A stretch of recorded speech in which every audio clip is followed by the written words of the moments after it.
Se eu soubesse o que eu ia ver naquela madrugada, eu tinha dormido no pátio de abastecimento em Araras mesmo. Era só mais 2 horas de volante até achar um canto bom para parar. Mas sabe quando você sente que não devia ir e vai assim mesmo? Foi uma viagem besta dessas de retorno. Caminhão vazio, sem pressa, sem cobrança. E é nessas que a coisa pega. Porque você baixa a guarda. E quando baixa a guarda, o mundo mostra os dentes. Eu já estava aposentando a mente, entende? A firma já sabia. A minha família já sabia. Aquela viagem era só mais uma. Última da semana. Volta pro sertão da Bahia. Solzão já tinha ido embora. E eu, naquele trecho entre Limeira e Ourinhos, o GPS começou a travar. Tela branca. Eu parei, reiniciei. Nada. Fiz o que muito caminhoneiro faz quando está no conhecido. Fui no feeling. Peguei um atalho que eu lembrava de ter passado anos antes, uma estrada velha que ligava direto até um ramalzinho da BR. Só que eu não sabia, ou tinha esquecido, que aquele trecho tinha sido desativado depois da chuva forte de uns tempos atrás. Ninguém avisou, nem placa. Eu só percebi quando o asfalto começou a sumir. Virou terra batida por cima do asfalto quebrado. Pensei em dar ré, mas era estreito. E eu não gosto de dar ré em estrada escura, nem morto. Fui devagar. Lá pelas 2 da manhã, era como se o tempo tivesse parado. O farol batia no mato fechado dos 2 lados e tudo era silêncio. Nenhum carro, nada vindo, nada indo, só meu caminhão e o barulho dele mesmo, até que eu vi. Primeiro foi um rastro no asfalto, um risco comprido, como se alguém tivesse arrastado um colchão ou um corpo. E logo depois, o que eu achei que era uma vaca atropelada, caída no canto oposto da pista. Eu fui chegando devagar, reduzi, botei o pé no freio com cuidado. O caminhão parou tremendo. Não era vaca, era gente, mas não dava para dizer direito. Não tinha cabeça. O corpo parecia de criança, ou adolescente talvez. Estava nu. A pele, toda esfolada, como se tivesse sido puxada no chão por muitos metros. As pernas finas. Um dos pés ainda calçava uma sandália pequena, dessas de plástico barato, igual minha neta usava quando era menor. O outro pé estava nu, rachado de poeira. Eu só fiquei ali, com o caminhão ligado, o farol aceso, o volante suando na minha mão, a marcha engatada. Nem sei por quanto tempo. Foi a primeira vez em 40 anos de estrada que eu pensei em não descer. Eu tentava levantar o braço para pegar o celular, mas tremia. Tremia de um jeito que parecia febre. Não tinha sinal, claro que não tinha. Eu respirei fundo. O que me fazia hesitar não era só o corpo, era a sensação de que aquilo não estava terminado. Eu olhei no retrovisor, uns 30 metros atrás, marcas de freada, marcas fundas, como se alguém tivesse parado bruscamente. E de lá para cá, o rastro. Alguém jogou aquele corpo fora ali, como quem descarta lixo. Só que não era lixo. E foi então que eu ouvi. Veio do lado direito da pista, do mato, um som baixo, quase um grunhido. Mas não era bicho, era gente, era um choro engolido. Sabe quando alguém chora tentando não fazer barulho? Na hora, meu peito travou. Eu desci, devagar, a bota afundando leve na terra fofa do acostamento. 3 passos, só 3. A lanterna do caminhão iluminava um pedaço do mato. O resto era sombra, galho seco, barro escuro, um cheiro azedo de vegetação úmida. O choro parou, ali, como se tivesse sido calado à força. Eu fiquei parado, o corpo na pista, atrás de mim, o mato na frente, tudo no meio de um silêncio pesado, um tipo de silêncio que pesa nos ombros. E eu pensei, se eu for lá e tiver alguém vivo, o que é que eu faço? Se for um bandido fingindo? E se não for fingimento? Eu quis muito ir, de verdade. Mas uma parte de mim, a parte que já tinha visto muita coisa nessa vida, mandou voltar E eu voltei, subi no caminhão, fechei a porta, engatei a primeira e fui embora sem olhar no retrovisor. No dia seguinte, já perto de Jequié, eu parei na base da PRF. Eu não sabia bem o que ia dizer, não sabia nem se iam me escutar, mas parei. O guarda lá era novo, devia ter uns 30 e poucos anos. Veio até mim perguntando se estava tudo bem. Eu pedi para falar com alguém, para relatar um negócio que vi na pista. Ele olhou diferente, me botou para dentro, me deu um copo d'água. E eu contei, sem pressa, do jeito que estou contando agora. Contei do trecho, do GPS travado, do corpo sem cabeça, da sandália, do choro no mato. Até do rastro eu falei. Risco no asfalto, marcas de pneu, tudo. Ele escutou. Não me interrompeu uma vez. No fim, ele só virou o monitor do computador dele para mim. Tinha uma ficha aberta, um ponto de mapa, uma marca vermelha num trecho bem parecido com o que eu descrevi. E aí ele disse: "O senhor não é o primeiro." Eu lembro dessas palavras certinho. Ficaram presas na minha cabeça até hoje. Ele explicou que já tinham recebido 3 denúncias anteriores naquele mesmo trecho. Sempre à noite, sempre relatos parecidos, sempre anônimos e sempre ninguém encontrava nada. A gente vai, faz varredura, nada, nem marca no chão, nem corpo, nem pegada. Aí ele respirou fundo, meio cansado, e me perguntou, calmo: "O senhor tirou foto?" Eu disse que não. A mão tremia e não tinha sinal. Ele ficou uns segundos quieto. Depois me olhou direto e soltou: "O senhor parou?" Eu não respondi na hora. A garganta secou. Senti os olhos marejando. Só balancei a cabeça para dizer que não. Devagar. Aí ele abaixou um pouco o tom, se encostou na cadeira e falou: "Se fosse sua neta, o senhor ia querer que alguém tivesse parado, né?" Na hora aquilo me cortou. Não porque ele falou com dureza, mas porque falou do jeito certo. Devagar, sem me acusar, mas me mostrando o que eu já sabia. Eu fiquei olhando para frente, sem saber onde pôr os olhos, porque no fundo era isso que me arrebentava por dentro desde a noite anterior, porque eu ouvi o choro e eu não fui. Era fraco, mas era humano, era alguém, e mesmo assim eu deixei para trás. Eu voltei para o caminhão depois, peguei estrada, segui viagem, mas não lembro de quase nada do que vi pelo caminho. Só lembro de pensar várias vezes se tinha uma chance de alguém ainda estar vivo ali. E que talvez uma lanterna, uma ligação, um grito pudesse ter feito diferença. Mas não teve, nem de mim, nem de ninguém. Eu falei isso uma vez só, para um amigo antigo meu de estrada. Ele me escutou quieto. E depois disse que, se fosse ele, também não teria ido. Que hoje em dia o mundo está perigoso. Que podia ser golpe, podia ser emboscada. Pode ser mesmo. Mas também podia ser gente. E o que me pesa até hoje não é saber se eu fiz certo. É nunca mais saber. Eu fiquei anos calado. Não contei para filha, nem para neto. E olha que eles sabem de quase tudo da minha vida. Mas isso eu deixei guardado até agora. E eu sei que tem gente que vai ouvir esse meu relato e pensar: "Ah, esse homem inventou, isso aí é história de internet." Ou pior, se fosse comigo eu teria descido, eu teria salvado. Tomara, de verdade, tomara que você pare, tomara que você desça, porque o que estava solto no asfalto aquela noite não era só um corpo, era também minha covardia. E isso, meu amigo, ninguém nunca veio buscar. Esse relato não é fácil de ouvir, nem de contar, mas se você chegou até aqui, mostra que valeu a pena. Vamos tentar chegar a 1000 likes nesse vídeo em respeito a quem nunca teve voz.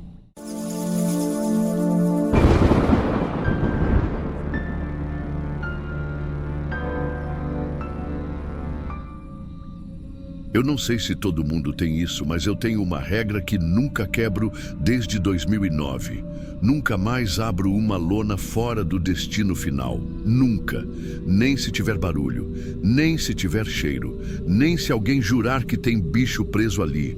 Pode estar o mundo caindo, pode ameaçar multa, pode ser o Papa batendo no fundo do baú pedindo socorro.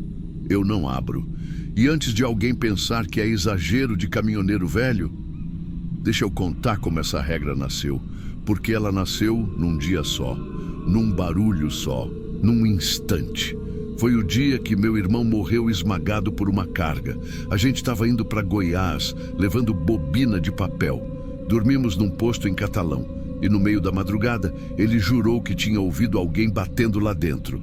Como era de dia seguinte e o caminhão estava bem amarrado, ele subiu, desamarrou a lona, puxou só para olhar, e a bobina de cima tombou. Foi seco. Foi uma pancada só. Ele caiu para trás com o pescoço virado. Não teve tempo nem de gritar. Só a lona balançando e aquele barulho no ouvido, aquele som do metal amassando ossos. Eu enterrei meu irmão com a roupa do corpo. E eu nunca mais, em 14 anos, nunca mais, abri a lona fora do lugar certo.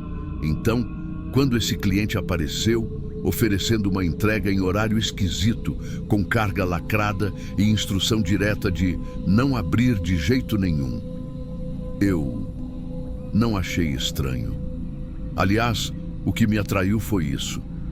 Quem passou pelo que eu passei, vê esse tipo de exigência com respeito.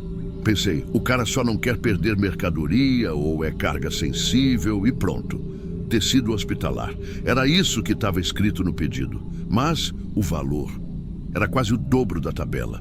Frete de Belo Horizonte até Vitória da Conquista. Entrega noturna, galpão fechado. Peguei, tranquilo. Só que no dia da retirada, eu senti o cheiro. Era uma coisa doce, mas não doce de perfume. Doce podre, tipo sangue velho misturado com pinho-sol. Na hora, eu me lembrei de quando fui visitar um hospital público em Reforma para ver uma prima internada. Era aquele cheiro. Perguntei para o rapaz que amarrou a lona. Tá tudo certo aí? Não tem material sujo não, né? E ele, tá tudo limpo. É só tecido que veio da indústria. Vão esterilizar na clínica. E não falou mais nada. Na mesma hora, o som da cinta tensionando a lona me deu uma agonia no peito. Mas eu fui, porque como eu disse, eu já era do tipo que não cutuca nada. Não pergunto, não mexo. Primeira noite, rodei o trecho de BR até perto de Montes Claros. Parei num posto vazio, só para dormir e sair cedo. Tudo normal, até 3 da manhã. Eu acordo com um tec-tec-tec. Achei que era gambá ou rato, alguma coisa fuçando embaixo. Desci com a lanterna, olhei ao redor da carreta, nada. Mas quando cheguei perto da lateral, eu ouvi. De dentro da lona, bem no centro da carroceria, vinha um som rascante, repetido. Tipo um arranhado seco, como se uma unha ou alguma garra estivesse raspando devagar o metal interno. Não era alto, mas era certo, ritmado. Eu ainda me lembro da sensação de me abaixar e encostar o ouvido na lona e perceber que o som vinha de dentro para fora. Travei. Senti meu coração começar a bater mais rápido, mas me forcei a pensar racional. É bicho. Deve ter entrado alguma coisa no galpão e veio junto. Rato, gato, sei lá. Voltei para a cabine. Fechei bem. Liguei o rádio só para ter alguma voz no ambiente. Dormi mal. No outro dia, tentei ignorar. Só que o cheiro estava pior. Comecei a achar que aquilo não era só tecido, porque se fosse, estava embalado, certo? Mas aquele cheiro não parecia vir de coisa empacotada. Parecia fresco, vivo, ainda escorrendo. E antes que você pense que eu estou exagerando, eu também achei. Fiquei o tempo todo tentando achar desculpa. Álvaro, você está com trauma. Desde que seu irmão morreu, tudo te incomoda. Você está vendo coisa onde não tem. Segunda noite, parei num posto maior. Movimento razoável, iluminado. Fui tomar um café, tentar esquecer. E quando voltei para o caminhão, tinha um frentista parado perto da carreta, com a cabeça meio inclinada, ouvindo. Perguntei: "Tá tudo certo aí?" Ele respondeu: "Esse barulho, parece que tem bicho aí dentro." Eu gelei. "Não tem não, é tecido hospitalar, deve ser algum plástico batendo." E fui seco. Ele deu um passo para trás e falou baixo: "Se for bicho, tá tentando sair." Fingi que não ouvi. Liguei o caminhão e fui para outro canto do pátio, mas aquilo me martelou. O cara ouviu. Não era só coisa da minha cabeça, e na hora de dormir, os arranhões voltaram, mais fortes. E teve uma hora que eu juro que ouvi um som diferente, um barulho abafado, quase um gemido. Sabe quando alguém tá com dor e tenta sufocar o som com um pano na boca? Foi exatamente isso, mas curto, só uma vez. Fiquei paralisado, suando. Pensei em ligar para o número do pedido, mas fiquei com medo de parecer doido. No fim, liguei. E a única coisa que o cara disse foi: "Não é para abrir. Já estamos esperando." Essa frase ecoou como ameaça, como se eu abrisse, algo ia dar errado. Desliguei sem dizer mais nada. Terceira e última noite. Cheguei em Jequié, já de cabeça baixa. Faltava pouco. Parei num pátio de vigilância parceiro da empresa, com guarita e um senhor mais velho tomando conta. Deitei na cabine, mas fiquei virando. Lá para meia-noite e pouco, ele bateu na porta. "Ô patrão, não quero meter o bedelho, mas tem alguma coisa nessa carga aí?" "Por quê?" "Eu passei com a lanterna aqui, ouvi um barulho, igual gente gemendo." "Gemendo como?" "Fraco, tipo ferido, tipo preso." Eu travei. Não consegui responder. Dei um sorrisinho seco e falei que devia ser vento. Mas dentro da minha cabeça, o som estava voltando. Os arranhões, o gemido, o cheiro, tudo junto. Sabe quando você sente que não é só uma viagem ruim? Sabe quando sua memória do que viu se mistura com uma certeza silenciosa que você fez parte de alguma coisa errada?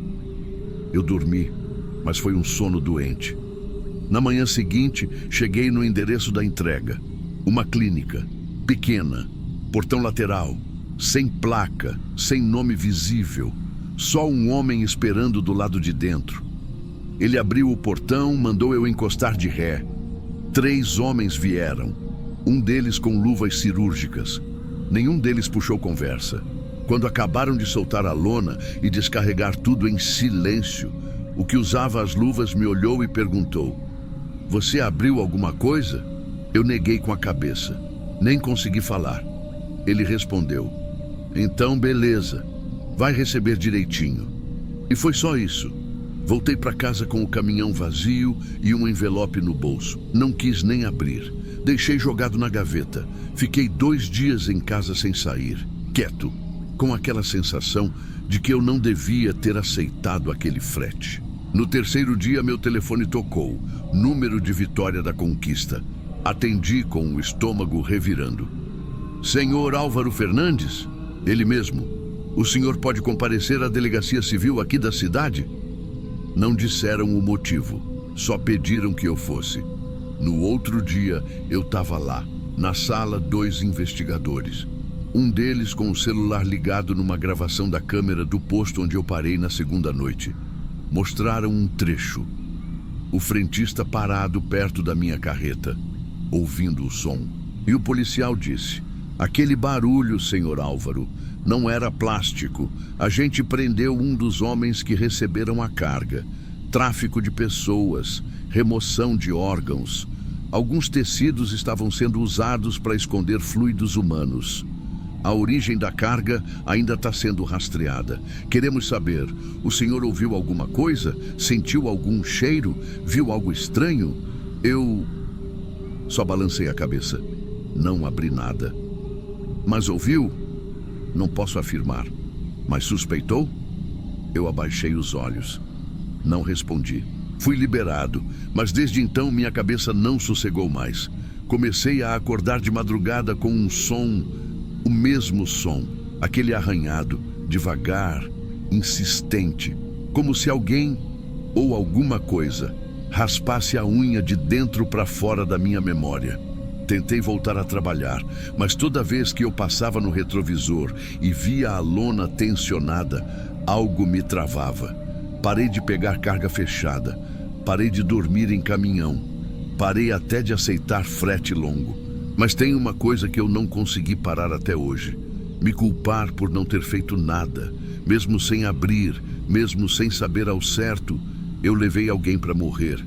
E isso ninguém mais vê, só eu, toda noite.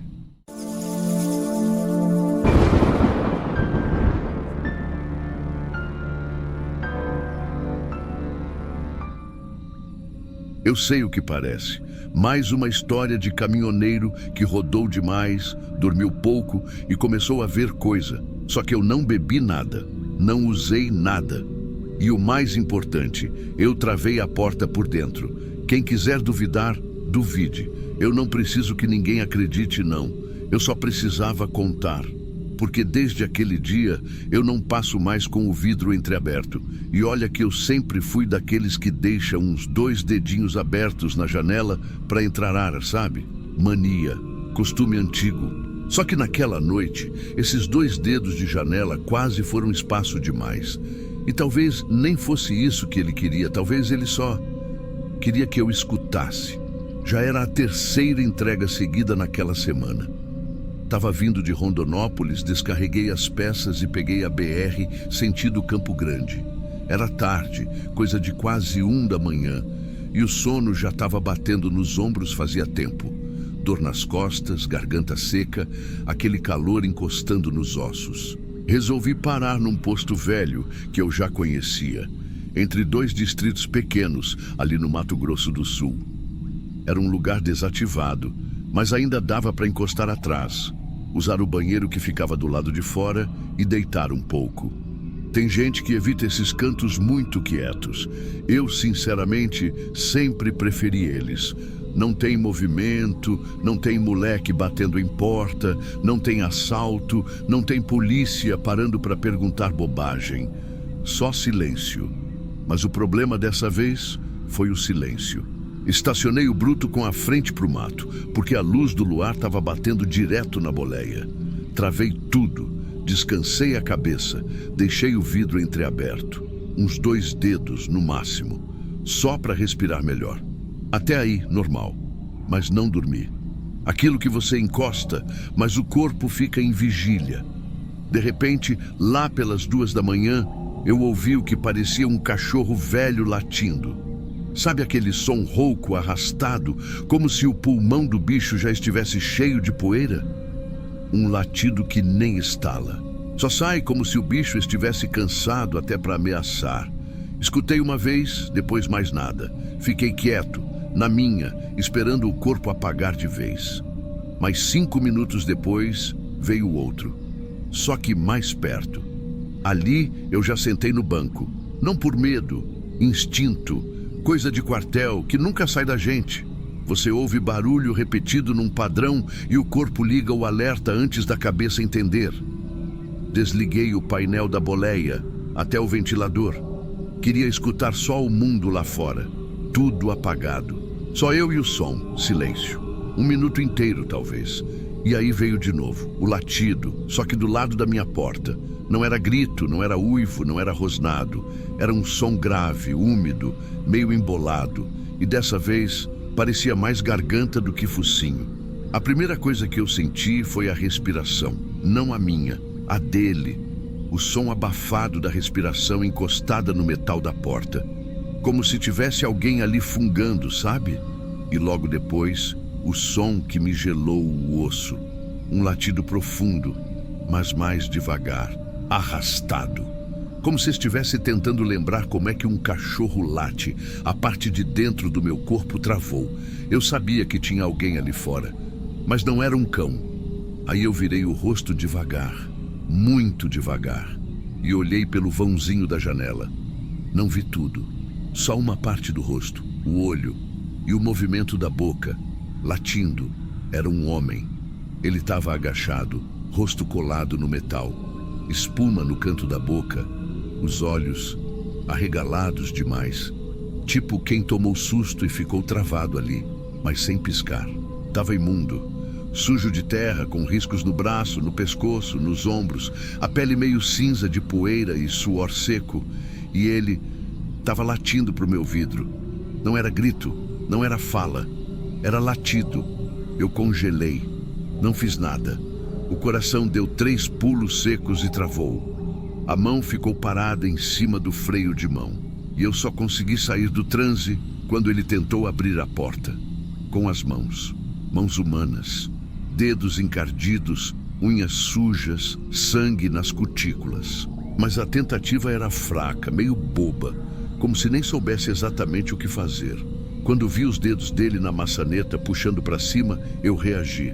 Liguei o motor com força, luz alta, marcha na hora. Joguei para frente e saí, sem olhar pelo retrovisor, sem respirar, sem pensar. Dirigi por mais de 1 hora sem parar, com o vidro fechado, com o pé tremendo, com a garganta seca como papelão. Parecia que se eu olhasse para trás, ele ia estar ali, grudado na boleia, ou deitado na pista, ou correndo atrás como bicho.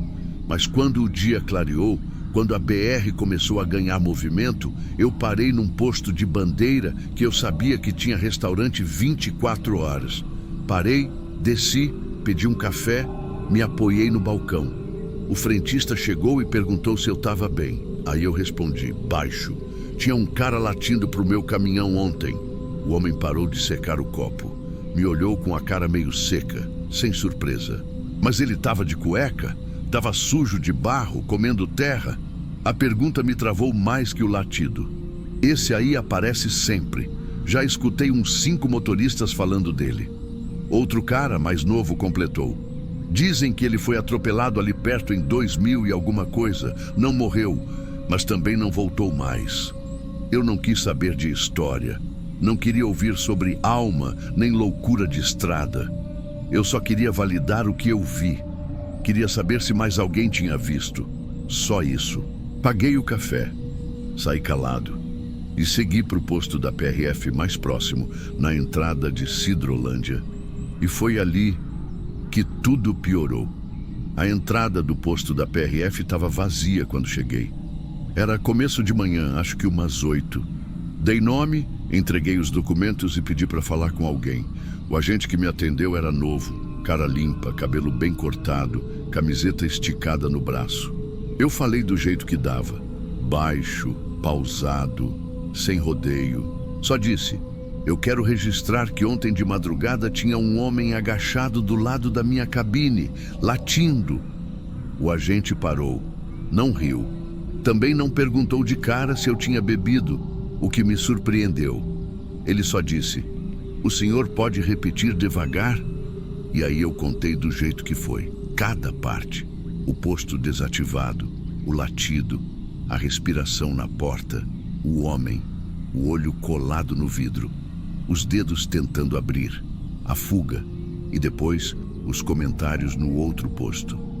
Ele anotou tudo numa folha, sem interromper, só fazendo um de vez em quando. No fim, ele perguntou, o senhor consegue descrever o rosto dele com mais detalhe? Respondi.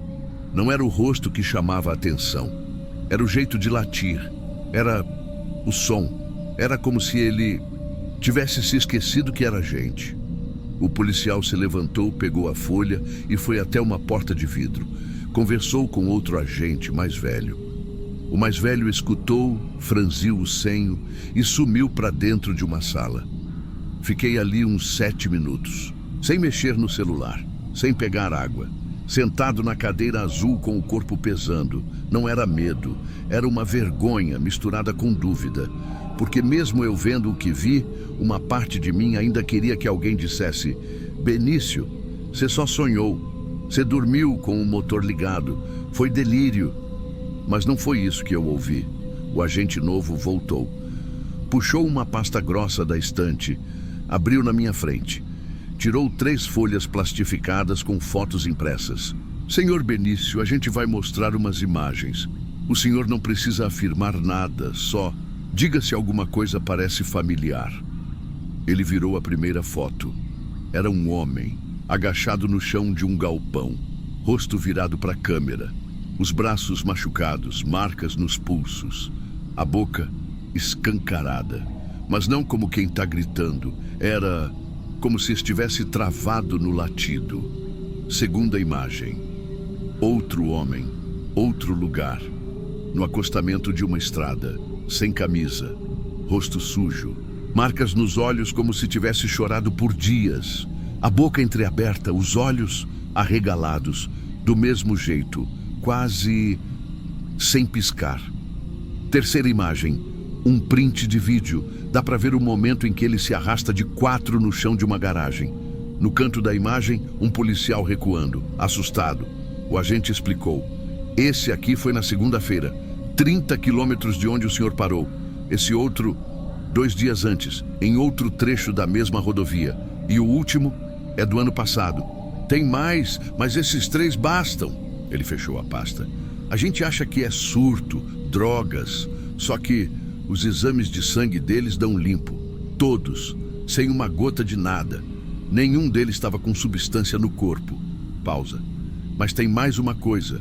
Todos eles foram socorridos, encaminhados para a unidade de saúde ou internação.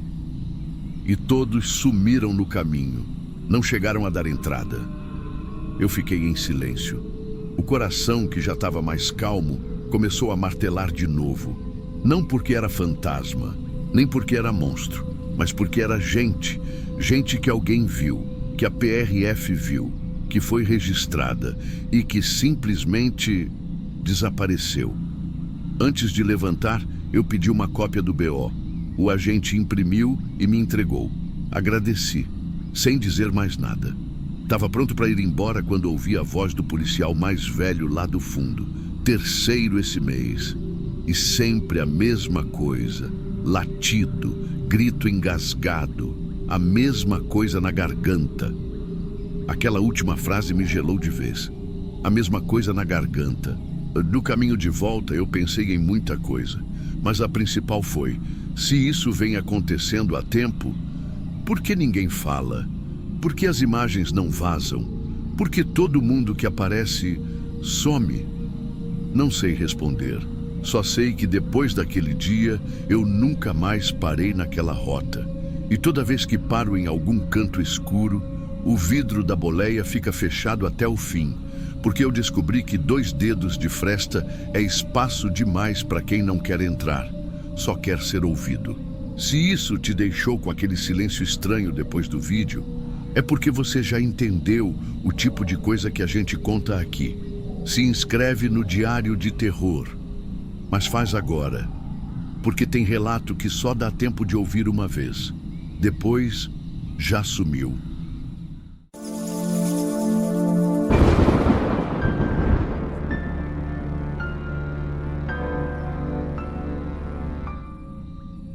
Tem coisa que a gente só conta se for para tirar do peito. E olha, eu já fui aquele tipo de homem que ria desse tipo de história, que falava: isso é coisa da cabeça, ou estava cansado, por isso viu coisa. Mas hoje em dia, eu não consigo mais dormir com o som de árvore mexendo na janela.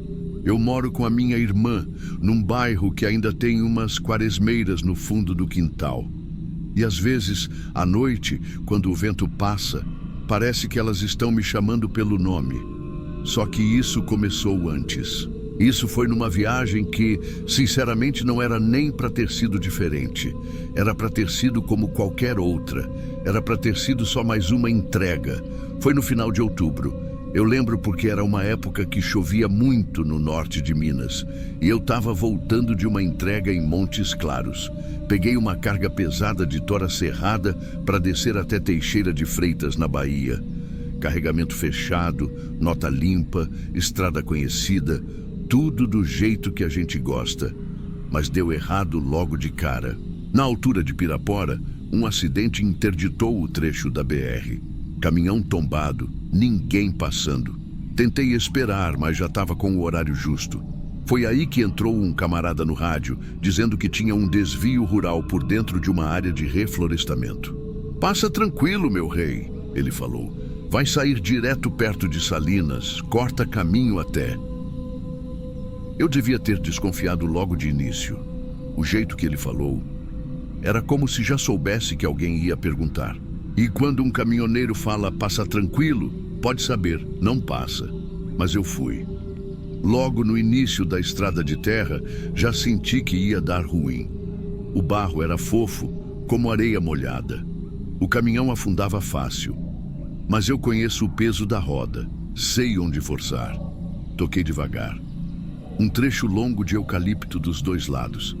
Aquelas árvores todas plantadas em linha reta. Parecia até que alguém tinha desenhado a estrada com régua. O estranho é que estava tudo seco. Nenhum bicho. Nenhum som. Só o estalo do meu escapamento e o peso do caminhão. E mesmo assim, parecia que alguma coisa me acompanhava. Sabe quando você tem a impressão que se parasse o motor, ia dar para ouvir outra coisa junto? Era como se o silêncio estivesse forçando a cabeça para trás. A primeira coisa que eu vi foi um pano escuro, enroscado num galho alto. Eu estava virando numa curva e ele apareceu ali, logo acima da boleia. Pendurado, balançando de leve. Pensei que fosse lixo ou roupa de lavrador esquecida por ali. Mas alguns metros depois tinha outra peça, e mais adiante outra. Parei, desci do caminhão para ver. Era roupa feminina, diferente uma da outra. Uma camiseta branca, suja de barro na barra. Uma blusa social meio amassada, um vestido preto rasgado no ombro. Todas penduradas em galhos altos, altos demais para alguém subir ali fácil, altos demais para ter sido o vento. E todas, sem exceção, balançavam de leve, mesmo sem vento nenhum. Na hora, eu não pensei em nada de ruim. Falei para mim mesmo que devia ser alguma coisa de lavadeira, algum costume local, algum sinal de alguém da roça. Vai saber. Mas aquilo ficou comigo. Eu subi de volta para o caminhão sentindo que tinha invadido um lugar que não era para estar. A estrada foi ficando mais estreita, o barro mais mole e as árvores mais próximas. Dava para esticar a mão para fora da janela e encostar nelas, se quisesse. Mas ninguém queria, eu não queria. Foi aí que aconteceu a coisa que eu nunca mais consegui esquecer. Era uma curva mais fechada, com o chão batido e um pequeno declive.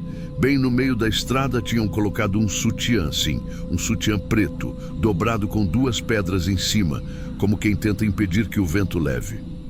No meio da estrada, no exato centro da pista, freiei o caminhão. Fiquei olhando aquilo. Era como um aviso, como se tivesse sido deixado ali para mim ver. Como se dissesse, se você continuar, você vai ver coisa pior. E eu quase voltei. Eu quase dei ré e arrisquei afundar no barro, só para não passar por cima daquilo. Mas aí o caminhão apagou. Não engasgou, não tossiu, apagou. O painel desligou, a luz da cabine morreu. O ronco do motor foi cortado na hora. E foi aí que começou o som. Não era grito, não era bicho, não era vento. Era um rangido, um estalo abafado, como se uma madeira estivesse sendo torcida. Como se uma corda estivesse tensionando em volta de alguma coisa e o que estivesse no meio estivesse prestes a ceder. Eu fiquei imóvel no banco, a mão no volante, o corpo duro, só o som. E uma das árvores, balançando diferente das outras. Aquilo não era barulho de passarinho, não era galho batendo, não era coisa do mato. Era madeira forçando madeira. Como se a floresta tivesse junta tentando enforcar alguém. Como se uma das árvores estivesse gemendo baixo, tentando não acordar as outras. E o pior, não tinha vento nenhum. Nada, nem folha mexendo. Só aquele som seco, tenso, escondido. E a árvore, uma delas, só uma, balançando como se tivesse algo preso nela, pesando nela. Não dava para ver o que era, mas ela balançava. Diferente. Eu tentei ligar o caminhão. Virei a chave uma vez. Nada. Virei a segunda. Nada. Terceira. Nem sinal. Painel morto. Volante duro. Tudo mudo. Eu estava sozinho no meio do mato, numa estrada sem nome, sem sinal, sem nada. com um sutiã no meio da estrada e um som de coisa viva sofrendo para morrer vindo das árvores. Eu sou homem velho, 33 anos de estrada. Já vi corpo na pista, já desci barranco com neblina, já carreguei defunto que ninguém quis buscar. Mas aquilo ali era outra coisa. Aquilo ali era como se alguém ainda estivesse ali, como se não tivesse morrido tudo, como se parte tivesse ficado presa naquelas árvores. Desci. Minha bota afundou de leve na terra mole. O barro puxava, como se a estrada quisesse que eu não saísse mais. Fui até a traseira do caminhão, soltei o freio e comecei a empurrar. O caminhão não é leve, ainda mais com tora em cima, mas tinha uma descida, e no grito, na força do braço, no impulso de quem só queria sair dali, eu empurrei. A roda começou a girar, a carroceria deslizou, e eu corri igual criança fugindo de bronca. Corri e pulei na boleia com o caminhão andando. O banco me bateu nas costas, o volante quase escapou, mas eu estava lá dentro. Com as mãos suadas e o coração batendo nos dentes, engatei a marcha. O motor tossiu, voltou e eu fui embora, sem olhar para trás. A estrada me cuspiu de volta na BR, já com o dia clareando. Tava sujo de barro até o umbigo, as mãos tremiam no volante. Eu só queria ver gente, luz, barulho de verdade. Foi num posto logo depois de Salinas que eu parei. Posto grande, de rodoviária. Desci como quem desce de um sonho ruim. Passei direto pro banheiro. Joguei água na cara. Vomitei. Eu não tinha comido nada. Mas o estômago parecia que estava tentando jogar alguma coisa fora mesmo assim. Quando levantei a cabeça no espelho, eu tomei um susto. Não era com o meu rosto, era com o que estava na minha camisa. Bem na gola, do lado direito, um fio de cabelo preto, comprido, molhado, preso na costura da gola, como se tivesse sido colocado ali com cuidado. E eu juro por tudo, aquele cabelo não era meu. Eu tirei a camisa ali mesmo, arranquei com raiva, como se queimasse, como se aquilo grudasse na pele. Joguei no lixo do banheiro. Voltei pro caminhão só de camiseta branca, manchada de barro e suor. Ninguém me perguntou nada, e eu também não quis explicar. Depois disso, nunca mais contei essa história. Não porque tenho medo de ser chamado de louco, mas porque tem coisa que, se você fala em voz alta, ela volta. E eu não quero aquilo perto de mim nunca mais. Eu lembro que fiquei 2 noites sem dormir direito depois disso. Fiquei rodando de cidade em cidade, dormindo com o caminhão ligado, farol alto virado para o mato. Fiquei com medo de desligar o motor. Não que eu achasse que o bicho ia aparecer, é que de alguma forma eu sentia que se o silêncio voltasse, aquele som voltava junto. Depois da entrega, toquei direto para casa. Cheguei mais cedo que o previsto. Minha irmã achou estranho, perguntou se tinha acontecido algo. Disse que não, disse que era só cansaço. Deitei na rede, olhei para o teto e fiquei ali, sem rádio, sem celular, sem barulho nenhum, mas escutando o tempo todo aquele som abafado, como se uma árvore estivesse pedindo socorro, mas em silêncio. De lá para cá, eu mudei. Comecei a evitar estrada cercada de árvore. Mesmo hoje, aposentado, quando ando com alguém, aviso. Pode ser mais longe, pode ser mais demorado, mas eu só ando por pista que tem o sol batendo dos 2 lados. Se tem sombra de um lado só, tudo bem. Se tem árvore só de um lado, eu passo. Agora, quando as árvores estão dos 2 lados, encostando, formando túnel, eu não vou. Não vou. Nem amarrado. Teve um sobrinho meu que tentou brincar com isso um dia. Falou que ia me fazer pegar uma estrada cercada de mata para ver se era medo ou frescura, mas eu calei ele com uma frase só.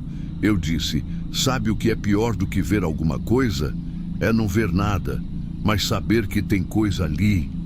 Até hoje eu não sei se aquilo que vi foi um ritual, um recado, ou só um lugar esquecido por Deus. Mas eu lembro das roupas penduradas, daquela estrada sem som, do cabelo molhado na minha gola. E eu lembro, principalmente, de como eu escolhi não olhar para cima. Não subi os olhos, não quis saber. E acho que foi isso que me salvou. Tem gente que morre por curiosidade. Tem gente que para ver e não volta. Eu passei, fugi. E mesmo assim, parte daquilo veio comigo. Veio escondido, num fio de cabelo, num som que não parava. E às vezes, quando venta nas árvores do quintal à noite, eu acho que ele ainda está aqui. Por isso eu digo e repito, eu só contei essa história porque estava entalada. Mas se você escutou até aqui, faz um favor para você mesmo. Na próxima vez que for pegar estrada, evita as que tem árvore dos dois lados. Só isso. Não precisa entender por quê. Só evita.